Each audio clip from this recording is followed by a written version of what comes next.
It is approaching 24 minutes past 8. Now, the cost of living crisis could lead to some foster carers quitting if extra money is not provided to help cover increasing costs. Yes, the support service FosterTalk said some carers were reaching a crisis point and has called for urgent action. Our social affairs correspondent Emma Glasby has more. We started fostering in 2007, so just coming up 16 years. I was brought up in a big family. I seem to have this ability to look after huge numbers of children. That's just what I do, and I love doing it.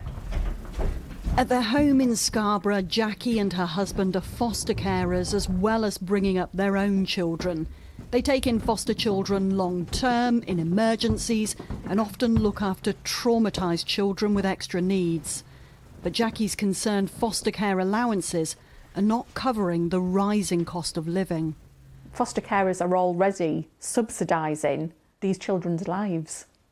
And so, yeah, I am worried because, you know, not all foster carers are in a position where they can do that.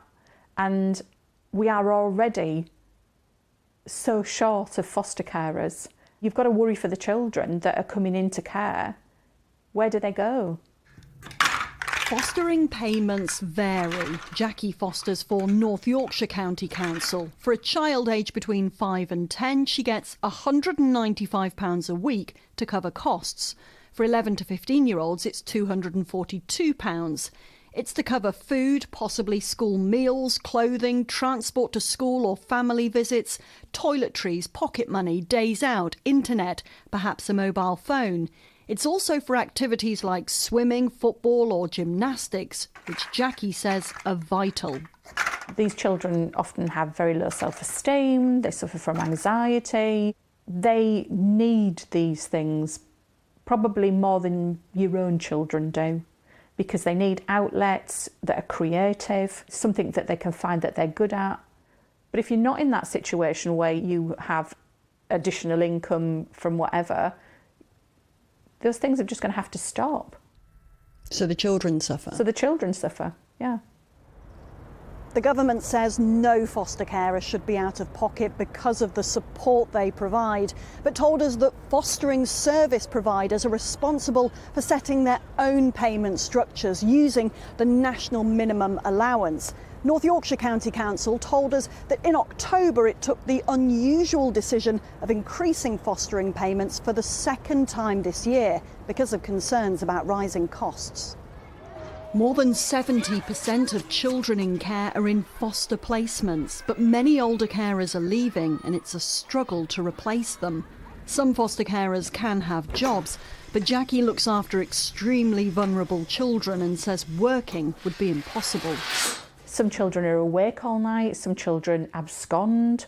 You know, we've had to kind of drive to places looking for these children, reporting things to the police, waiting up on phone calls for the child to be returned back to you. If people are already out working 40 hours a week, they don't have space in their lives. It worries me constantly about what's going to happen in the future. After the pandemic and now the rising cost of living, there are growing demands on the care system. Councils must find a way to keep hold of foster carers and recruit new ones. Emma Glasby, BBC News.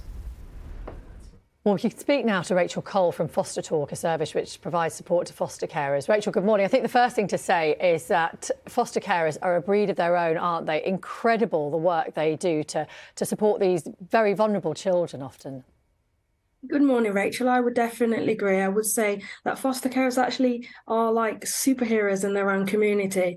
They actually work very hard and tirelessly to support young children and teens to ensure they have the right support so they can thrive and flourish in a new home. So they're very important in our society. Yeah, and the value of the work they do probably isn't actually really reflected in the money that they're paid. Nonetheless, they are paid money to go towards maintenance. And I think the difficulty is that piece highlighted is that it's different depending on where you are in the country. So is there any kind of standardised way of acknowledging the rising cost of living in these payments?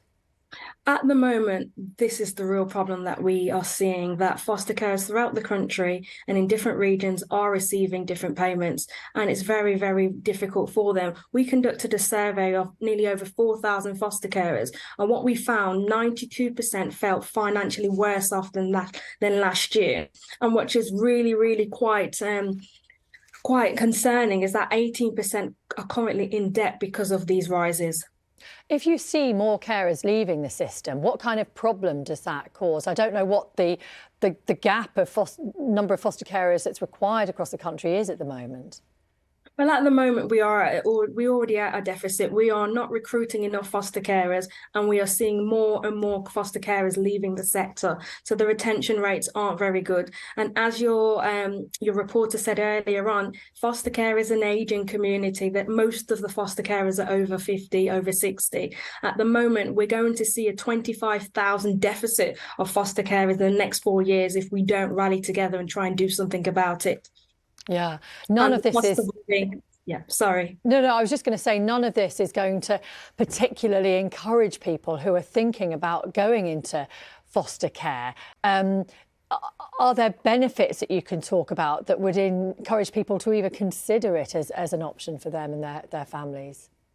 Yes, I would definitely say foster care is very rewarding. You're actually giving a child a home and watching them flourish. You're actually giving them new life experiences. So we wouldn't want to deter people from this, but we just want them to know the realities. What we're really asking for is the government to have an open discussion and ensure that the allowances that foster carers are actually getting are in line with the cost of living increases. We are seeing some local authorities and different agencies increasing the fees, but like you said, and also we're saying within our report, there's just not enough consistency throughout the country. If we want things to change, we want recruitment to increase, we've got to ensure that foster carers have the right amount of money to ensure they can do activities with children. They can actually ensure that they can put on the heating and also feed them, because we are seeing, and 3% of the people that responded to our survey said they're now going to food banks, and that's very worrying. Yeah, thank you very much indeed for talking to us. That's Rachel Cole from FosterTalk. And of course, worth saying, so many people thinking about getting alternative jobs or second jobs, third jobs even, to cope with this cost of living crisis, which is just not an option for foster carers who find that they don't simply have the time to work as well as care for the children. Yeah.